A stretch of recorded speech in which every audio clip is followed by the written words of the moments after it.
Okay, so I'm hoping that this I'll be able to film this video the whole way through. I can always pause it if I need to. So, just making an ancestor's incense and also a Samhain incense. So I've already got the rosemary and the marigold in there. So rosemary for remembrance, yeah. Marigold for I say protection. Protection is, it's more the light, so because marigold is a representation of the sun, so it's more that we're bringing in the light, because when you bring in the light of its own kind of its own qualities, the light is naturally protective, yeah. So you haven't got to, it's not like, oh, I must protect myself from ghosts and things. No, that's not what it's about. It's about shining the light in the dark, yeah. So I'm just putting pine needles in. These are pine needles that we harvested from fallen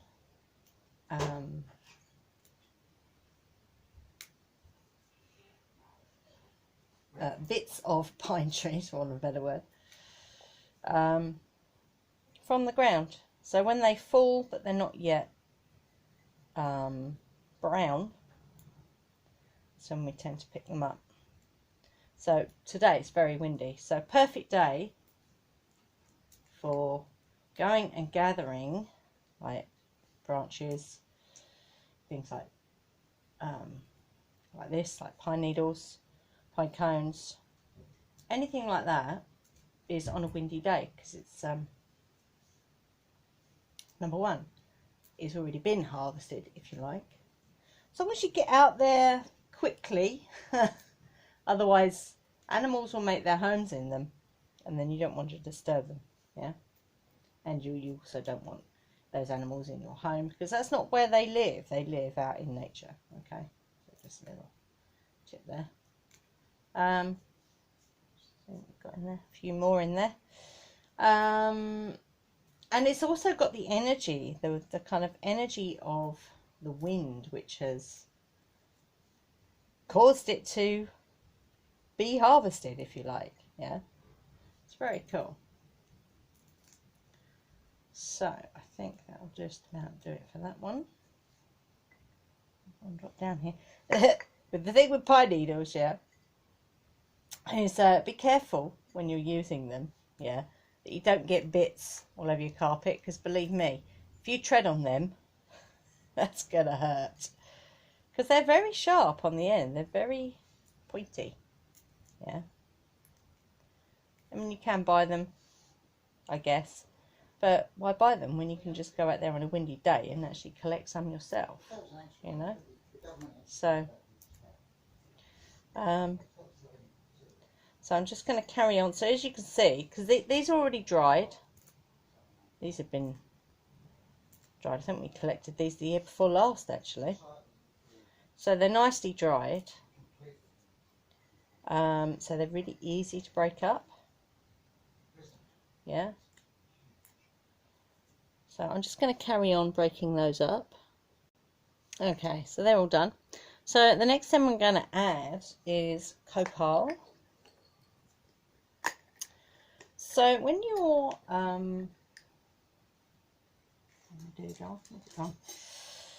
so when you're making your incense, it's always a really good idea to put things that are like the pine needles, like the flowers. So the rosemary, it comes with the big bits of flower, yeah, the kind of end of the flower, if you know what I mean. So they're more difficult to break down as you make your incense, yeah. So I've just put that in there. I didn't mean to.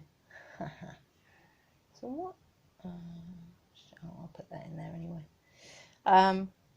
So what we get is you can get big bits of pine needle and stuff, which is great. I love that personally. But if you want to help break down the things like pine needles and like sage, I've got sage here, but it's still in its leaf form, is if you put in the things like this, you see that copal, that will actually help when you're pestle and mortaring your incense. It gives it some resistance, if that makes sense. It gives it something to help break that down. So things that I tend to put in last are things like, sandalwood, because it's there, because it's a powder. So any kind of powders I've always put in last, because you don't need to break those down. We've got dragon's blood there as well, that can go in last. What else have we got? We've got some mugwort there, we've got lavender, apple, that's apple, blossom and leaf. We've got wormwood, cedar, black pepper, oops, got a little bit of mistletoe, got some really stinky garlic here. So what I tend to do, whoa, they're alive. So when you get the little tiny bits of garlic, yeah, at the end of your garlic bulb, what I do is I put them in a glass jar, in a amber glass jar, and then I put them in a dark place for, well, until I need to use them. Oh, fuck me, do they stink. But it's really potent, yeah, very potent. So, yeah, so I've got the copal in there, in both, although I wasn't planning to put it in there, but that's fine. I'm not sure, actually. Might need some myrrh in this one, but we'll see. So, back to the ancestors incense. We need some patchouli in there. Bought this the other day because I realised I'd run out. Oh, it smells amazing. Wow, it's amazing. So I want just one of those, I think, in there. Ooh. And I think we want some in the other one. Yeah, a couple in that one.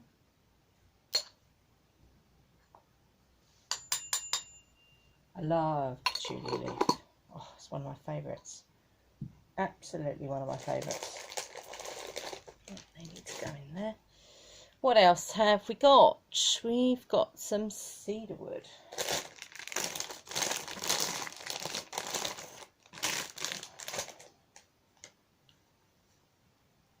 So cedar is the one that you know that is, that's why they come in these little bags, yeah? Because they're used as moth repellents. That's what cedar's, amongst other things, is used for. We do have an amazing cedar tree actually just down the road, and I might actually go and see if there's any bits of bark knocking around. Do we need any in that one? No, it's just that one. Okay. Need to put these in a jar at some point. Okay. What else? Lavender.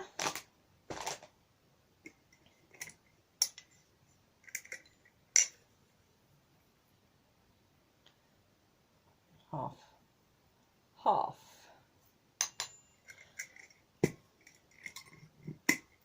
Now, do we need lavender in the other one? That is a no. And then we've got dragon's blood, sandalwood and orange peel. So that's all the ingredients for that one done in there at the moment with the big bits. Right, in this one, this is the Samhain incense. We've got salt. So I'm going to put a mixture of pink and black. Black salt is, you can get black Himalayan salt. I think that's what that is actually. Let's just check what that is, one of each. So the black salt is the one that smells like sulphur. It's amazing for your body as well, yeah. So if you can find black Himalayan salt, get it. We also use that in our banishing incense as well, because salt is amazing for getting rid of negative energy. So we've got the patchouli in there already. Got the pine in there already. Mugwort. Mugwort. Lovely, lovely mugwort. 2 of those. I didn't actually get to collect any this year. There was so much of it around. It was amazing, actually, how much mugwort was there. There was a little mugwort forest, actually, at the end of the park, just down the road. It was incredible. Bay leaves. What I tend to do, just break them up a little bit. I'm going to put a few in there.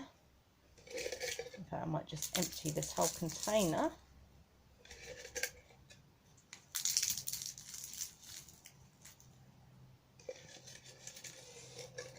Bay leaves are actually quite amazing if you are doing intention work. So you can write your intention on a bay leaf and then burn it. It smells amazing as well. That's that one empty. What else do we have in here? Apple leaf. How much of that do we need? Just 1 of those.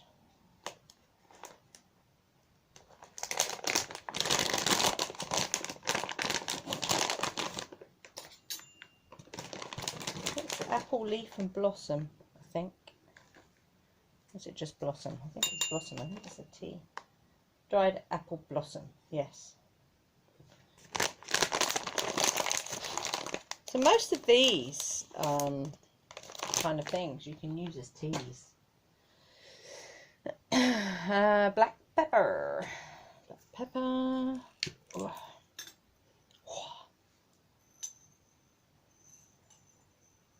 Need to fill that one up.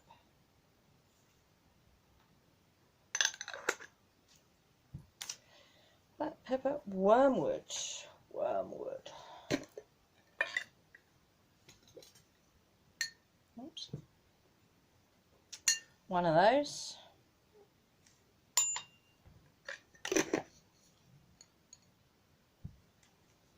A couple of sage.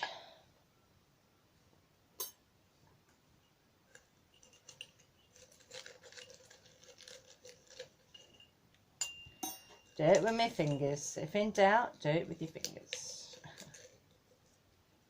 Again, I'm just going to break those up a little bit. So again, these, it's just normal sage. I don't, unless I buy a sage stick for a particular purpose, I tend to just use ordinary sage. Good old English sage. Can't go wrong with that.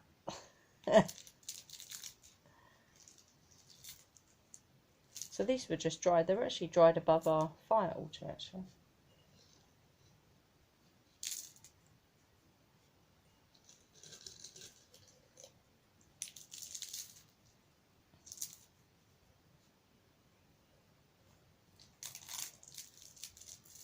A bit more in there.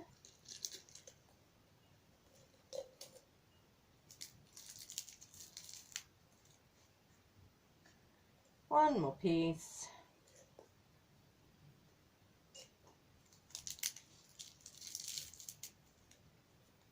Okay.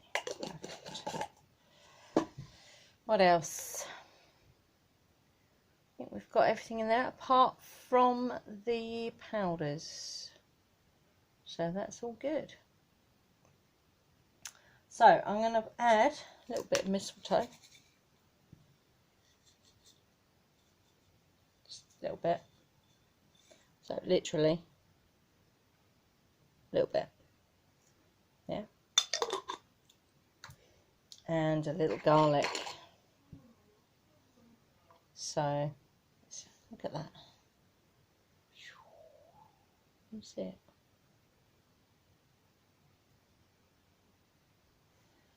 Just going to add 3 of those. It's very smelly. Love it. It's not quite squidgy enough. Let's put 2 of those in because they're quite little. Maybe one more for luck.